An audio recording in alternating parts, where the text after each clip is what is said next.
Welcome into the Heat Report by Chat Sports. On today's show, we're going to take a look at what the Heat have done this offseason because ESPN put out an article that graded every single team in the NBA's offseason. And, well, they were very kind to Miami. And this is something that we have consistently said pretty much all offseason long, how Pat Riley and this front office did way better than anticipated. So I do agree with ESPN on the notion that there was a good offseason in Miami.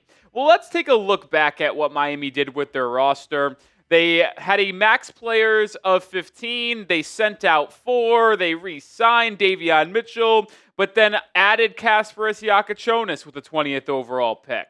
They added Simone Fontecchio in the Duncan Robinson sign-and trade. They turned Kevin Love and Kyle Anderson into Norman Powell, and if I'm going to be honest, I still don't understand how they were able to even get that done. Alec Burks has left the roster. He was not re-signed. He technically could be re-signed. I don't think they will do that, but remains to be seen.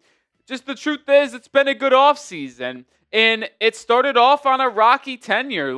When the Heat missed out on Kevin Durant, I was very disappointed. I think everyone knows if you watched our content this offseason, I was a very big advocate for going out and trading for KD because the Eastern Conference is a little bit weakened. I believe the KD, Bam, and Hero trio would be in the top 4, top 3 of the Eastern Conference, and I was fine trading Khalil Ware. Obviously, we know they weren't willing to include Ware or Jovic in a deal. They were just trying to trade Wiggins, Rozier, and then Haywood Highsmith or Hawkes or something like that. But I think it's been very good for Miami ever since missing out on Kevin Durant, if we're going to be honest. We're going to show what ESPN said here in a second, but make sure you do subscribe to the channel because you wouldn't be able to see what ESPN said about Miami's offseason if you didn't subscribe to ESPN+. Well, that costs $120 a year. To be subscribed to the Heat Report by Chat Sports, it costs $0. Free content every single day. Join the channel for daily coverage. ESPN graded the Heat offseason as a B+, which was actually one of the more favorable grades that they handed out. It was top 10 inside the NBA. And I wanted to share what Kevin Pelton of ESPN said on the Heat's offseason. He said it was an opportunistic offseason for Miami, who took advantage of the money saved by swapping Duncan Robinson for Simone Fontecchio to convert players on the fringes of their roster into Norman Powell, who scored 21.8 points per game for the Clippers last season. Powell helps replace some of the scoring loss with Jimmy Butler's February departure and keeps Miami's books clear for now as the team eyes 2027 salary cap space.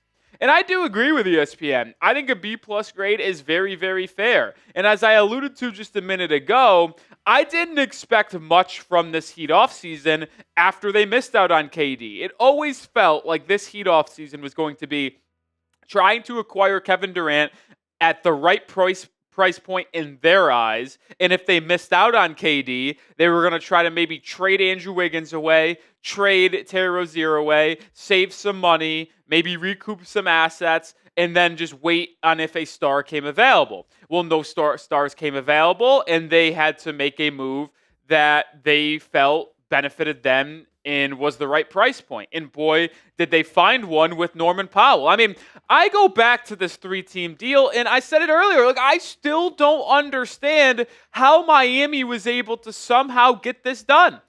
In all seriousness, sending out Kevin Love and Kyle Anderson, who combined to make $13 million, and 2 players that if you power ranked everybody on the Heat's roster 1 through 15 when they had max roster spots at the time, Kevin Love would have been 15th on the roster, and I think Kyle Anderson would have been 12th or 13th. So you're talking about 2 of the bottom 4 players on your roster that weren't going to play it at all, and you flip that into a guy who was a borderline all-star last season, and you did not have to attach any draft capital. I still don't understand how it happened, but I'm sure glad it did because Norman Powell on an expiring $20 million contract will be a very welcome addition to this Miami Heat roster in 2025. And before I continue on breaking down what Miami did this offseason, pin comment on today's show. I want to know if you agree or disagree with ESPN. Grade the Heat's offseason, A, B, C, D, or F. Include pluses or minuses if you feel necessary to do so. Like I said, pin comment, so go down and comment below. I'll be honest. ESPN gave it a B+. I think that's what I would give Miami. I would be a little bit up in the air on potentially giving it an A-. I could be convinced to upgrade it into that category, but I think B+ is very cool because you just have seen a couple players get added to this roster that I think are going to be really, really helpful for the Miami. You look at the two key additions, Norman Powell and Fontecchio. Fontecchio played in 75 games last season, averaged about 11, 12 minutes a night. Norman Powell played about 32 minutes a night in 60 games. And we've talked about how Norman Powell was a borderline all-star last season. It was a career year for the veteran shooting guard, who, by the way, as it currently stands, Norman Powell is the oldest player on the Heat roster, 32 years old. Talk about a difference. Miami went from a top 5 team in the NBA last season in terms of average age and oldest to now bottom 10 in the NBA in average age in terms of being the youngest. But I think Norman Powell will absolutely be a difference maker for the Miami Heat this season. You heard ESPN said it. Miami just did not have a good offense last year. Truth is, they haven't had a good offense in the last 5 years. They've only ranked in the top half of the NBA in offense, points per game, and offensive rating once in the last 5 years. And what do you know? It was the year Miami was the 1 seed in the Eastern Conference. They've been in the 20s the entire years outside of that with Jimmy Butler and company. So an offensively gifted player like Powell is going to be very welcomed in the 305, especially when he was one of the most efficient basketball players in the NBA last year. This tweet from Synergy Basketball just displays that. He was the 6th most efficient scorer last year among the 68 players who were used at 18 possessions per game. He obviously shot 42% from 3, but shot 45% on the move from beyond the arc and 40% on his spot-up attempts. So this is a guy that can knock down shots in a variety of ways. But he's also just so versatile on the offensive end. He could put the ball in the deck, which I think we're going to see him used more in this light of this year under Eric Spoelstra. And when you look at his advanced metrics from a year ago, Powell scored 1.05 points per possession. It's his 19th frequency, so not a lot. But in the pick and roll as the ball handler, 90th percentile in that points per possession.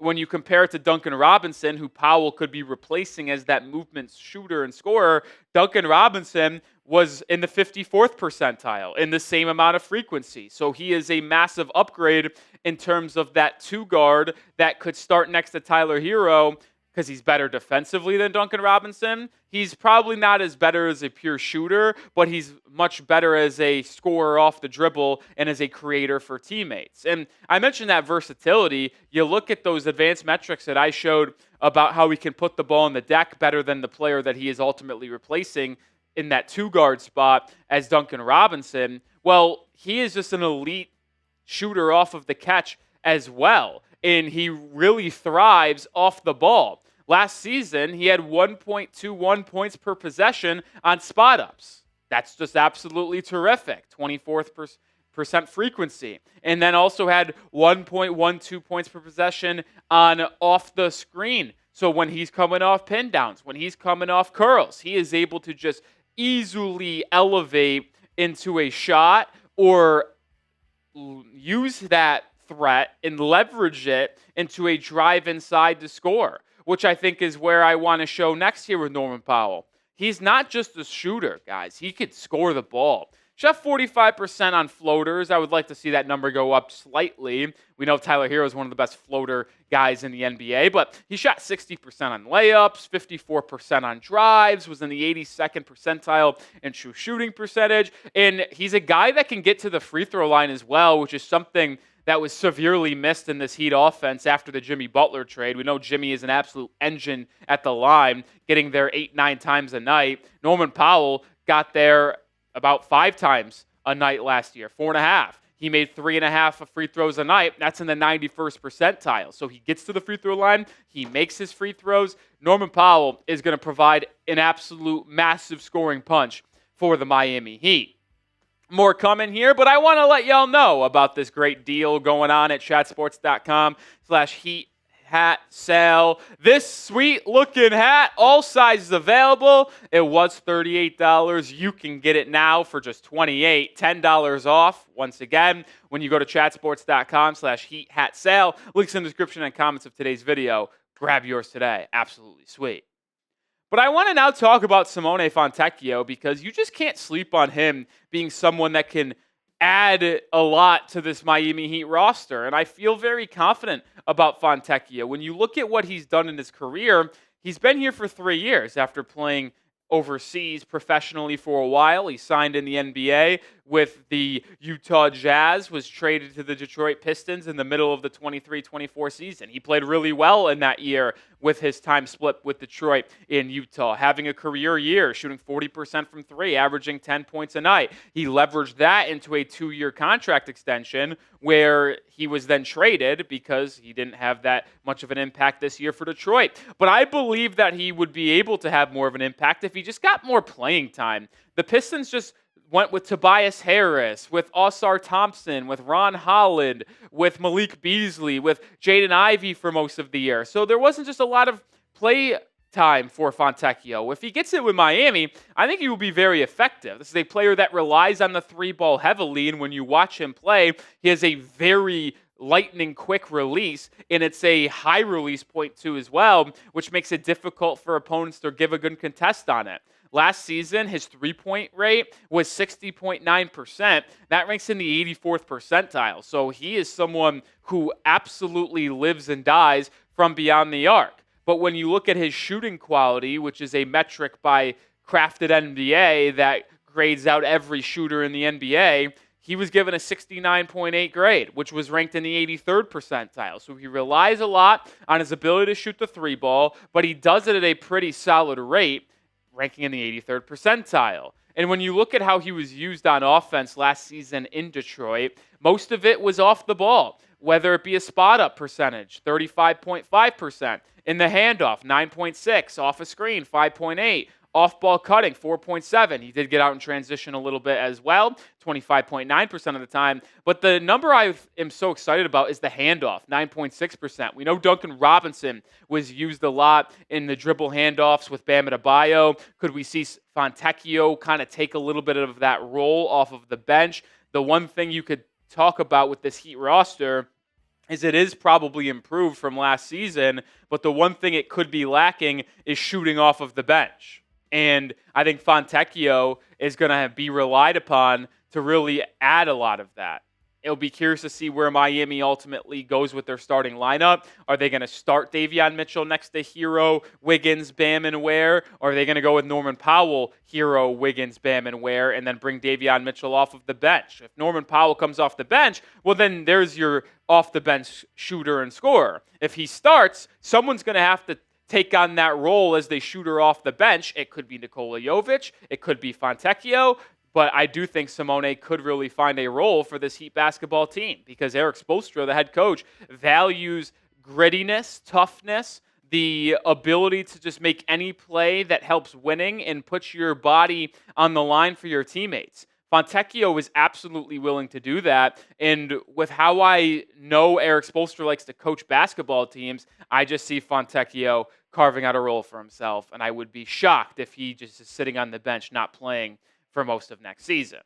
So I believe Fontecchio can make a difference for Miami. What say you? Can he make a difference for this Heat ball club? Type Y for yes, type N for no. Today's pinned comment, or not pinned comment, I don't know why I said that, but go ahead and let me know down below.